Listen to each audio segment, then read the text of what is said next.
Welcome to the Physician Associate Podcast. Hello, welcome to this episode of the Physician Associate Podcast. My name is James. Today, I'm delighted to be joined by Virginia Valentin. Virginia is an Associate Professor and Chief of the Division of Physician Assistant Studies at the University of Utah. Welcome to the show, Virginia. Thank you. I'm so happy to be contacted and talking with you today. Thanks for giving up your time. The reason I got in touch with you was I read a paper that you've recently authored on the impact of the pandemic, COVID-19, and how that's impacted physician assistant education sort of around the world, I guess, the knock-on effects that the pandemic's had on teaching students. And I just thought it'd be really interesting to get you on the show to talk about your research. Do you want to set the scene for us about why you chose this area to research?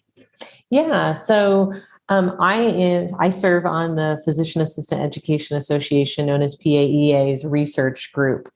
So that research, they call it an RMAC, the research MAC, was actually charged, or we were asked if we would help design a COVID impact survey. So as soon as COVID happened, we all remember March of 2020, the PAEA realized that rather than sending out their usual surveys that they send out to faculty and to students and to staff, they needed to send out something really addressing COVID specifically. So I was involved with that group where we wrote many of those questions and sent those out to all of the program directors in the United States. So 280 or so PA programs, we sent that survey out to them and got a good response. Kind of approval from PAEA, I asked if we could take those questions and do an international survey. And so I want to give a shout out to my co-authors on this paper, including Ian Jones, Mary Warner, Gert Van Brink, Rick Dean, and Shapar Najababi. And so when we worked together, specifically with my international colleagues, I contacted them and said, hey, I've got this survey. Can we send it out to all of the international PA program directors and find out what's going on? One of the barriers that we found is that it's actually very hard to get the contact information for all the program directors of all the international programs. Which countries responded? From where over the world did you get? Yeah, so we were able to get, we got, I'm going to look here at the paper just to be for sure. We got 4 PA programs in the Netherlands and Switzerland, 2 programs in the UK, 4 programs in Canada, and 1 in Ghana. And so we know that there's a lot of other programs out there, but those are the people that responded, and probably due to living through a pandemic, people were not able to respond other than that. Yeah, of course, it was such a shock, wasn't it, to the educational infrastructure in the system when COVID came in. Yeah. What did that feel like on the ground as an educator yourself? Oh, gosh. So, at the University of Utah, we have what's called a distant campus. So there's probably, I think, maybe almost 10 programs in the United States that have this, where you have more than one campus location. So for us specifically here, I think that the transition was a little more easy because we already had a system where we were streaming essentially synchronously our educational model. So the lecturer would be lecturing and they'd be lecturing to a room of people, and then it would be streaming to another room of people. And so for us, we were able kind of overnight to switch that. And the lecturer was lecturing from home and all the students were streaming from home. But as you can imagine, it's so funny to think back to that now, because now it seems almost normal, right? Now it almost seems like not that big of a deal. But at the time, it was really a big deal. And also for us, at least, and I know this was the experience for many US programs, our students were out of clinic for 3 months.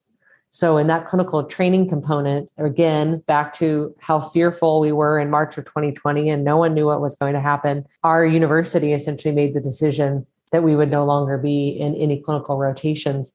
And that, of course, was very dramatic to the students who were in the midst of their training.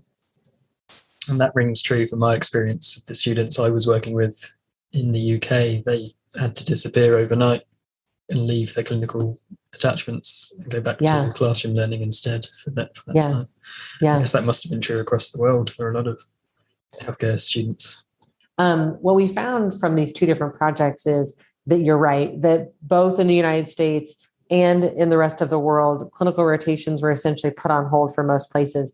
But what I thought was interesting is what we felt like we could elucidate from the survey was that in the United States, most of the time that decision was made by the clinics themselves or the hospital systems themselves, whereas it appeared in the groups that responded to this paper that you and I are discussing, that it was actually more decided on a kind of government or national level.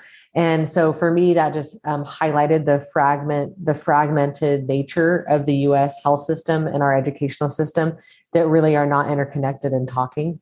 That's interesting. I think it's fair to say, although it might not always feel like it in the UK, the universities and their hospitals do work quite well together in terms of arranging placements and looking after students, and they do talk to each other quite a lot to plan things.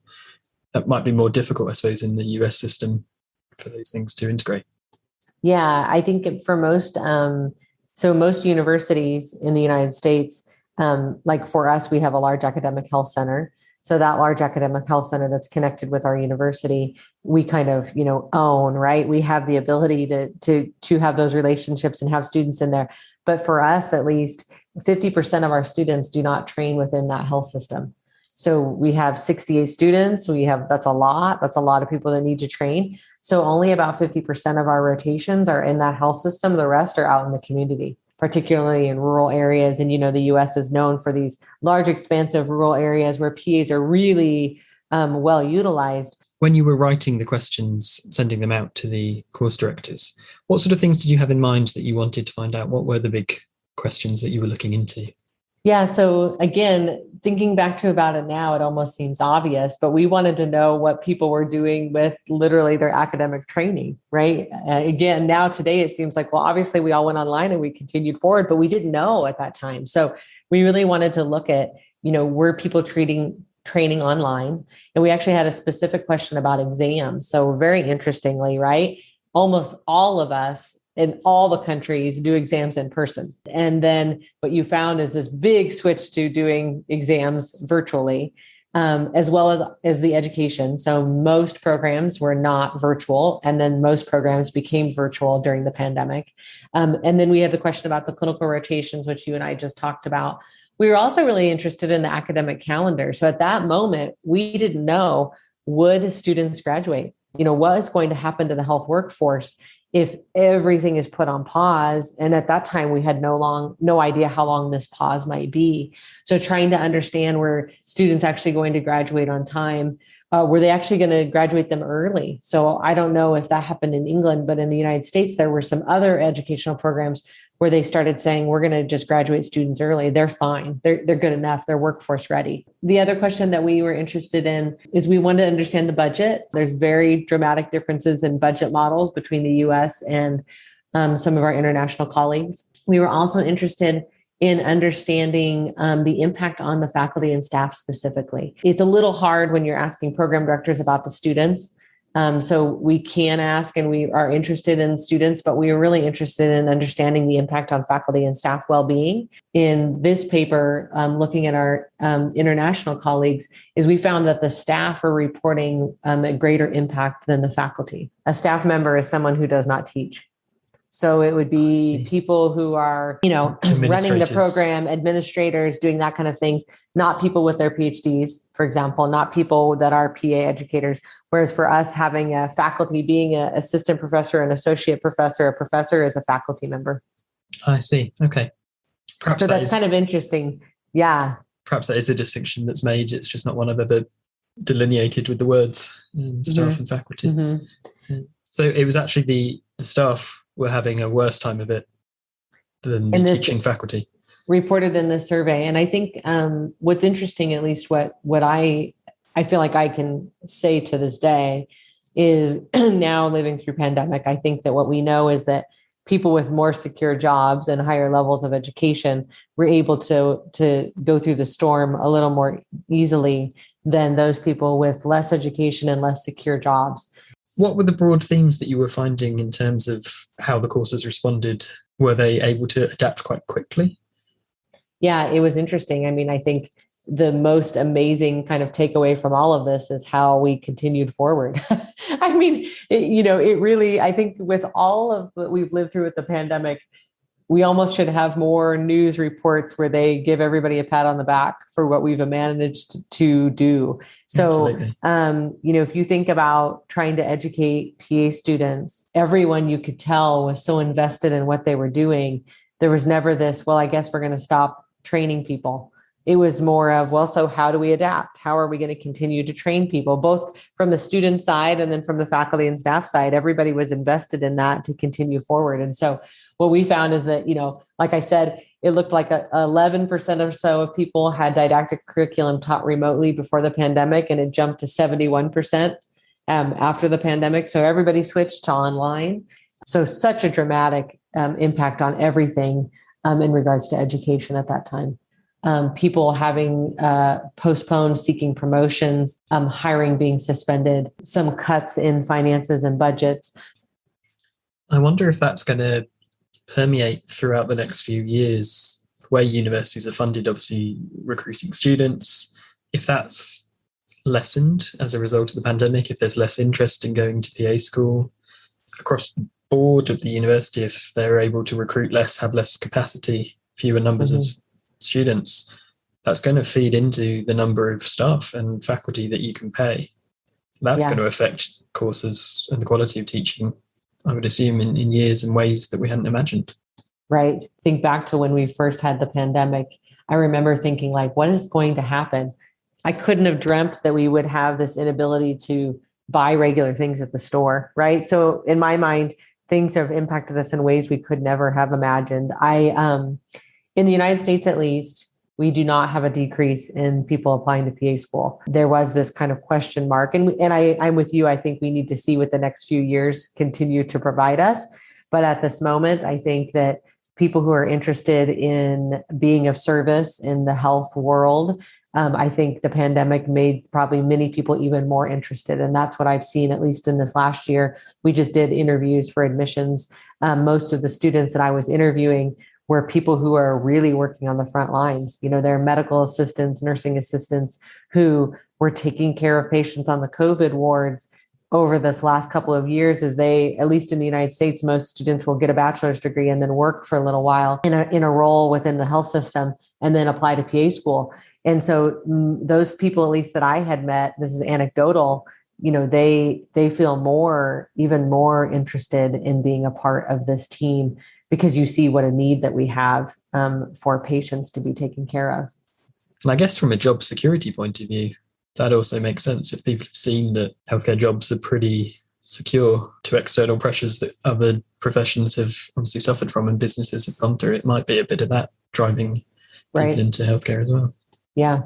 Those of us who are writing the survey were all American educators and researchers.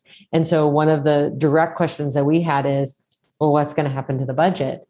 And I think that that's such an American point of view. I don't know if you agree, which is, I don't think in Europe that they would spend much time thinking about what's going to happen to the money. I think that's probably fair to say, yes. Maybe not, it wouldn't be immediate top of our list question. I think perhaps having to think of it now as universities are grappling with changing demand and changing the courses. But yeah, it certainly wouldn't have been a top priority.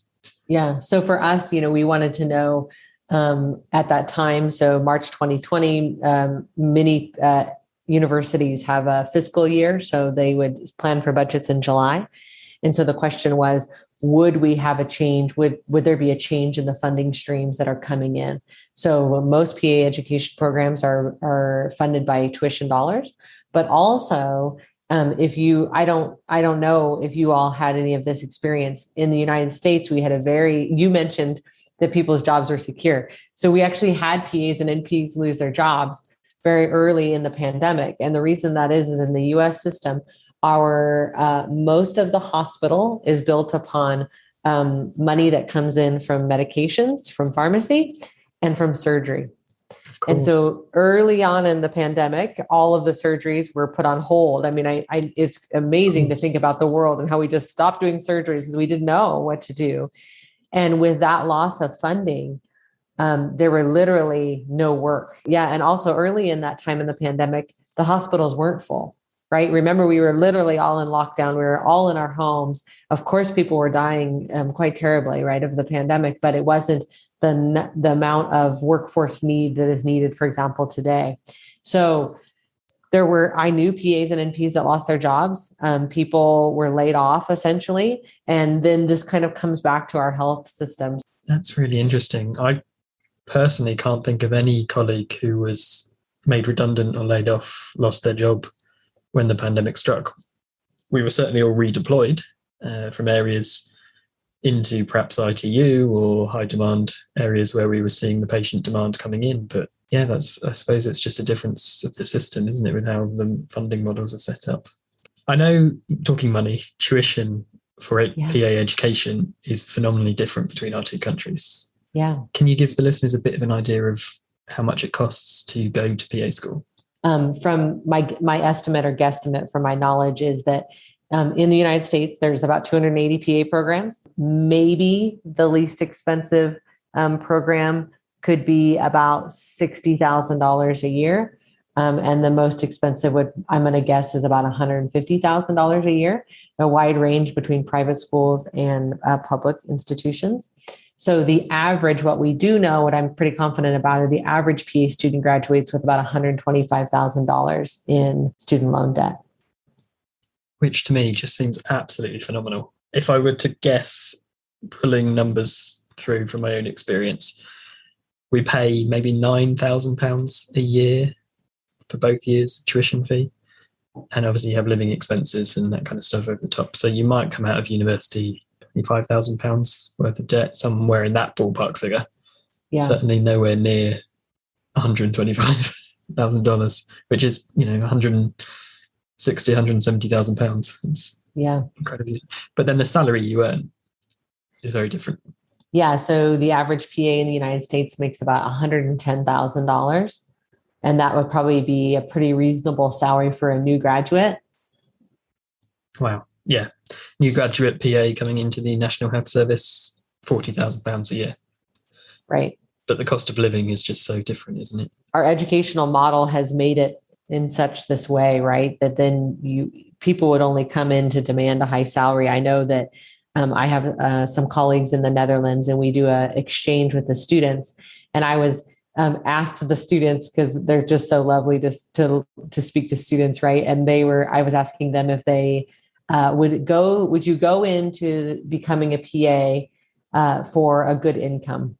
And they all laughed. No, you would become a PA for service, right? Because this is what you're wanting to do. And I do think that there's a difference there in the United States. I think for sure, physician assistants are self-selecting as a group who really, in my mind, don't have a large ego, that are really interested in service, but they're also knowing that it's considered a very good master's degree and a good investment, because even though you do have a significant amount of debt, you will make a very good income for your family for your lifetime.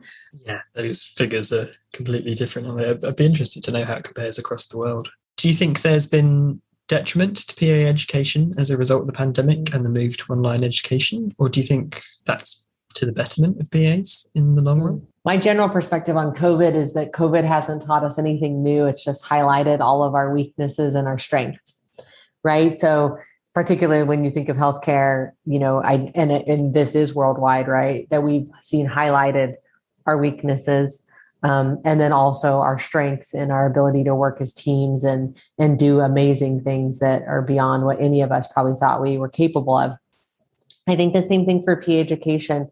It's highlighted some of our weaknesses, which in the United States, the clinical training sites is a crisis. Again, everyone here is essentially privately employed, not employed by the government, and not required to take students.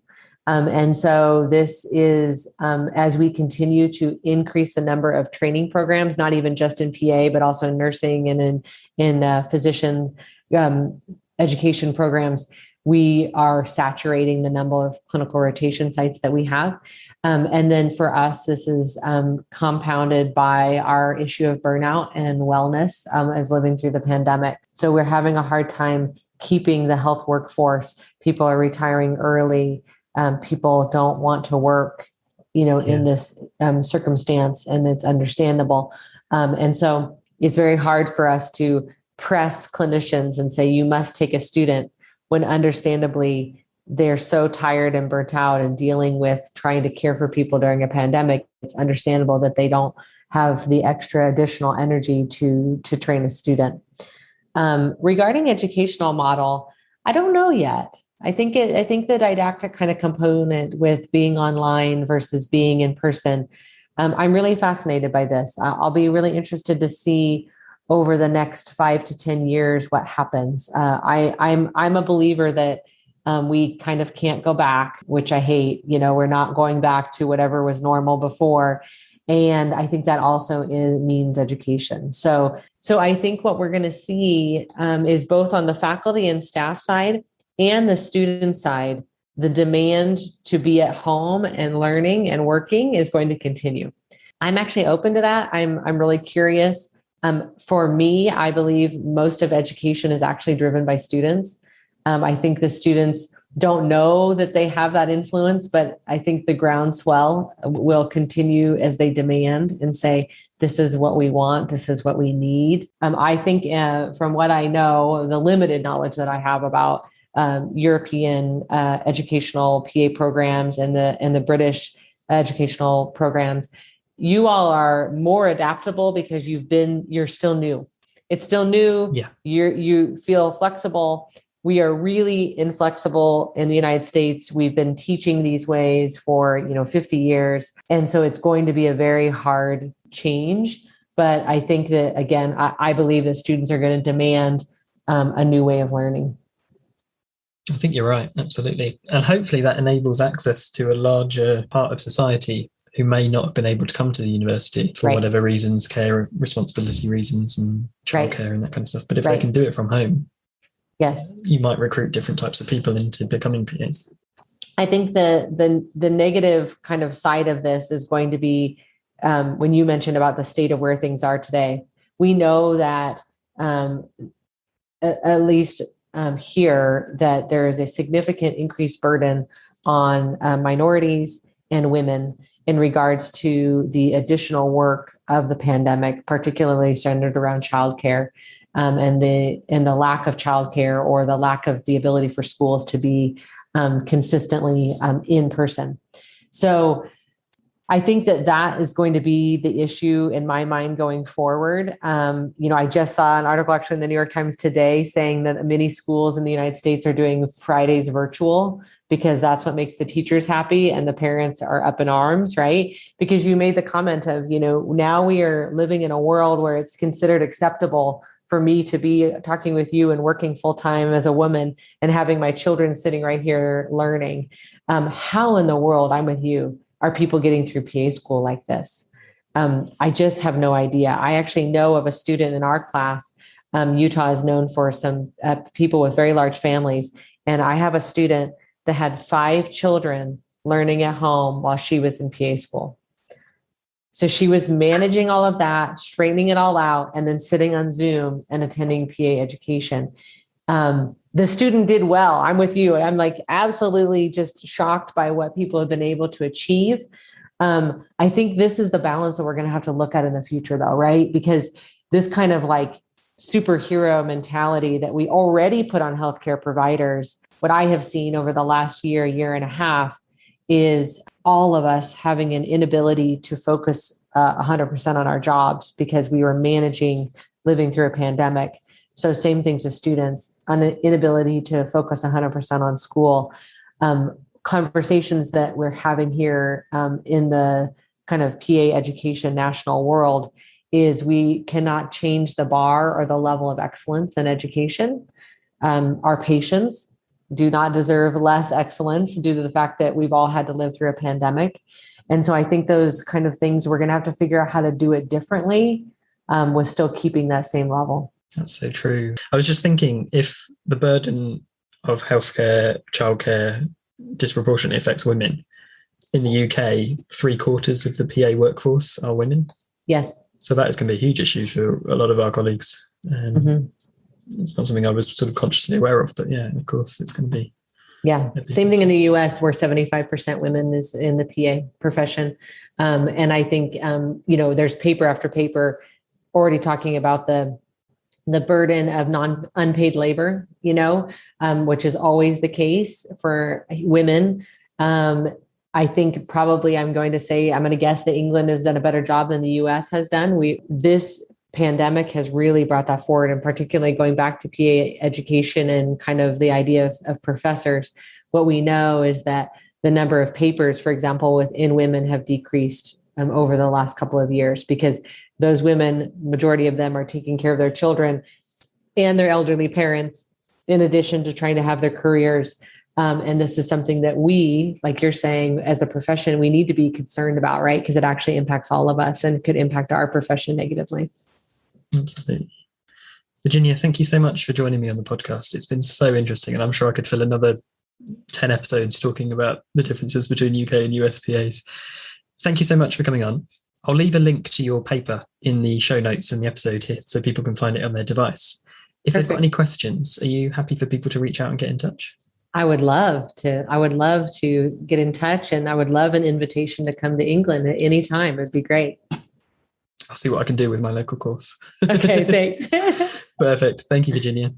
All right. Thank you. And thanks to you for listening as well. I hope you found that really interesting topic of conversation. And like I say, if you'd like to find Virginia's paper, it will be in the show notes below. If you'd like to get in touch with me, I'm on social media at PA Podcast UK, and I hope you'll join me again for the next episode. Thanks for listening to the Physician Associate Podcast.